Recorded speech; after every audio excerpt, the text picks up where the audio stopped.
bismillaahi raxmaan raxiim anigoo ah cabdirasaaq waxaan idila wadaagi doonaa xogtiina arrimaha dibadda ee Somaliland iyo Mareykanka ee ayaamahan isa soo taraysa gashina wejiga cusub. waxaan dul istaagi doonaa siyaasiga caanka ah ee la yiraahdo John Bolton iyo qoraaladiisa uu la wadaagay xukuumadda Mareykanka.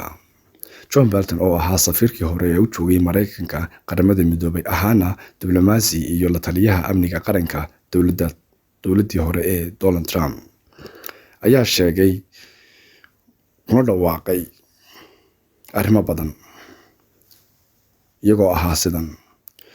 wargeyska caanka ah ee Los Angeles Times ayaa waxa uu ku baahiyay qoraal sidan u dhignaa in haddii Shiinuhu uu la wareego saldhigga military ee Djibouti oo Mareykanka oo aan lahayn saldhig kale in markaas ay meesha ka baxayso isku dheelitirnaanta geeska Afrika ee quwadaha waaweyn ay ku tartamayaan.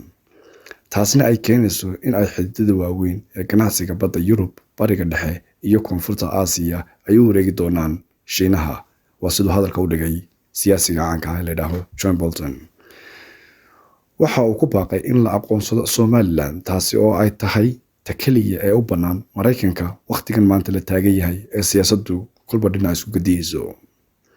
hadalka John Bolton waxa uu imanaya amba uu kusoo beegmaya iyadoo oo wafuud culus oo ka kala socda labada aqal ee Koongareeska iyo golaha guurtiga ee dalka Mareykanka ay ku sugan yihiin caasimadda Somaliland ee Hargeysa.